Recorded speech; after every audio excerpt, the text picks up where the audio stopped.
All right. Well, welcome everyone to the maiden voyage of the true Gnostic artist or just Gnostic artist. This channel is going to be set up mainly to be a continuation of some of the conversations we had when I was on the podcast with Nigel when we were doing the Devil's Playground 2. I can't mimic what Nigel does or his personality. I'm just going to be me.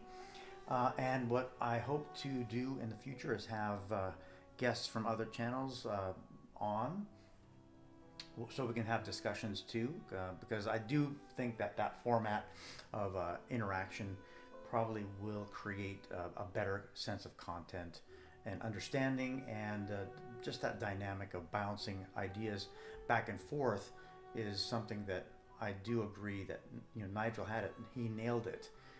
That interaction is far superior than just a monologue like what I'm going to do today.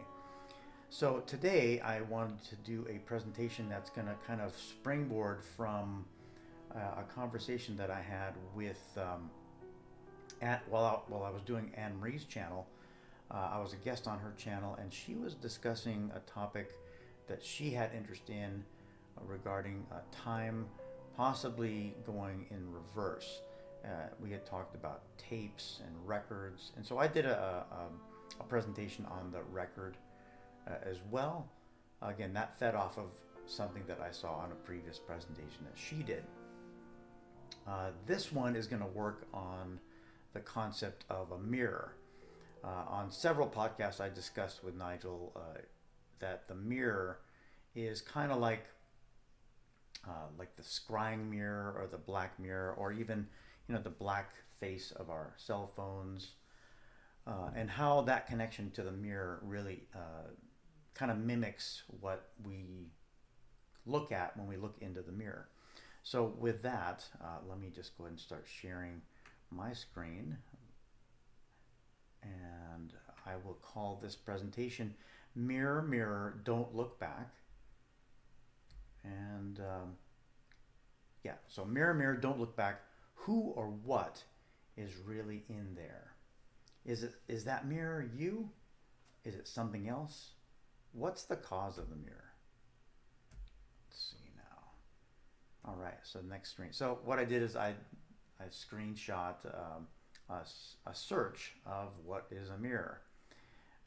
If mirrors preserve the image that hit them, why do they turn left into right and vice versa? Why not up and down?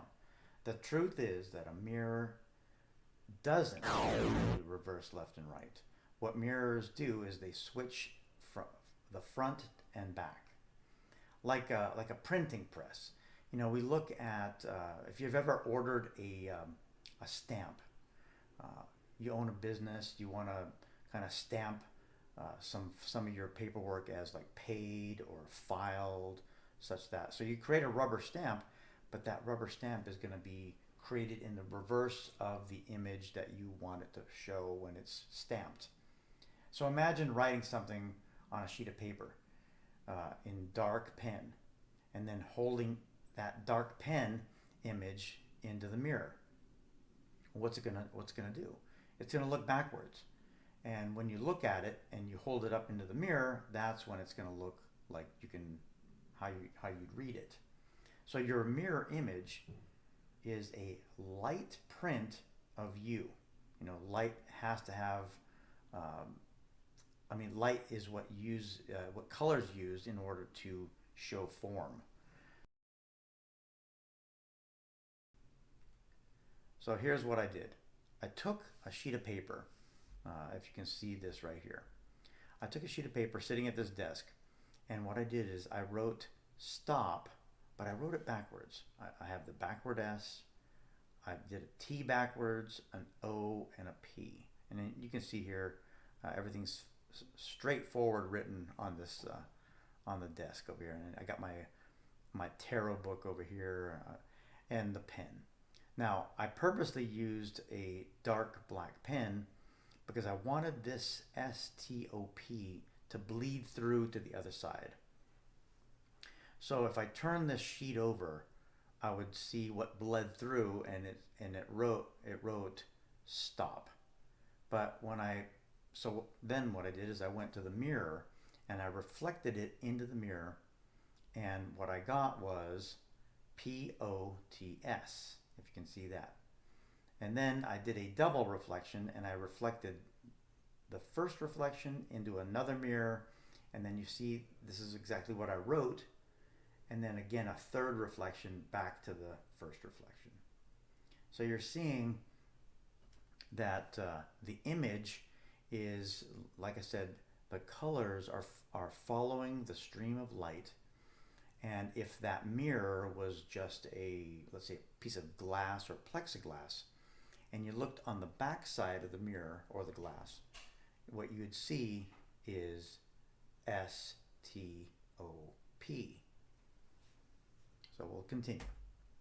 So light has the job of painting the image of you, if you're looking into a mirror, on the surface of choice. Now, the surface of choice, of course, if you want to see yourself, is going to be a mirror. So what is a mirror? A mirror is going to be a piece of glass or a piece of something shiny with a surface that will not allow the light to pass through. So let's look at this image on the bottom.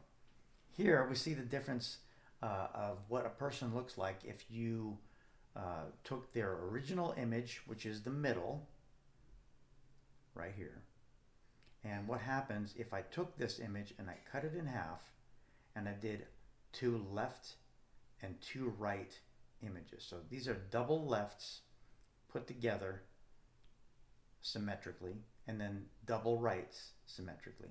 If you look at this person, this is the original, this is the left person, left, and this is the right. They look like 3 different people. So one could say that we are not 100% symmetric, not only in the way that we are built, but also in the way that how we stand, our mannerisms, the way we comb our hair. You can see right here that the part that she has is not right down the middle. But if you do the left, it's of course right down the middle. If you do the right, it's right down the middle. And it's nothing like what you see as the original person. So you are definitely not your reflection. So the idea that a mirror is magical, where do we get that? Well, we get it from the black mirror of a cult past. You know, they would think that it would hold some kind of power to put curses on others or to see other realms. The fact is that it's a black, that black makes it evil. That whole notion of it just being black, everyone thinks, oh, it's black, so it's evil. Again, intent is what makes something evil or not evil. A polished obsidian stone doesn't make it evil. So what about the image in the mirror? Is it your twin? He only repeats what you do. Remember, looking into a mirror, if the mirror is straight and not having any curves, you should pretty much look exactly like the reversed image of yourself. But if that mirror is like a funhouse mirror, you could look, distorted. You'll see in department stores, they slightly kink that mirror so that when you're trying on those jeans, you will look slimmer. And that's why, your wife might ask you, oh, do these jeans make me look fat? Well, you're not in a lying mirror from the department store, so you're going to probably look a little different. So men, you know what the answer is to that. So the mirror only repeats what you do. So is that reflection then a slave? That's the question. Who's the slave? So let's look at the origin of a reflection. We first hear about a reflection probably in mythology when Narcissus, he's enamored by his beauty to the point where he sees himself and then from then on he can't leave. He's stuck there.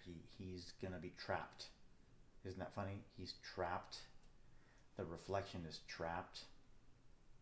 Then again, we see the polished black obsidian. We also see a foggy, mystical mirror. And of course, the latest version of that mirror is that big screen TV. It's the black mirror on the wall. The latest and greatest version, the TV. But is a mirror a TV? Or is a TV a mirror? Let's look at a mirror. A mirror is using light going into the mirror. It's the old mirror. Is it the same as light coming out of the mirror? Like the smart TV? It's the new mirror, the TV. But is the old mirror the same as the new mirror? Not exactly. If you've ever had a chance to look at some short horror movies or shows, one of my favorite ones that I can't forget is The Ballerina. It's only like 7 or 8 minutes long.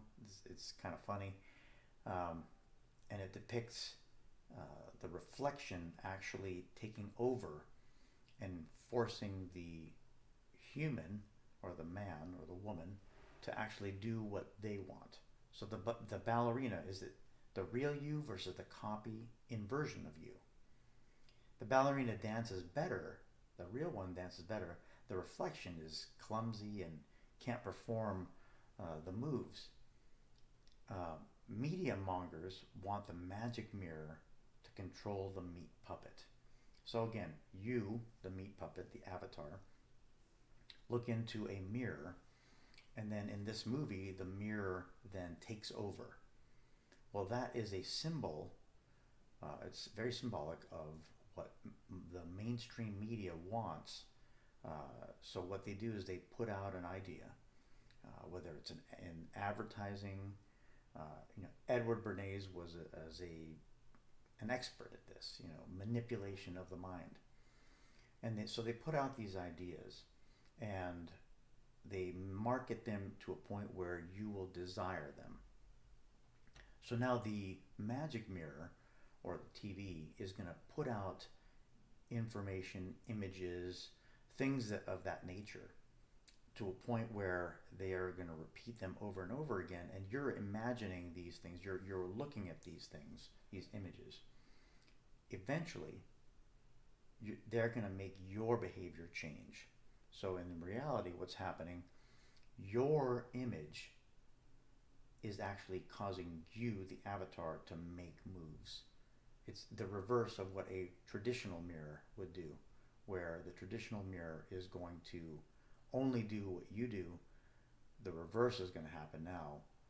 You are going to do what the magic mirror is going to do. And that's where we have to be very careful.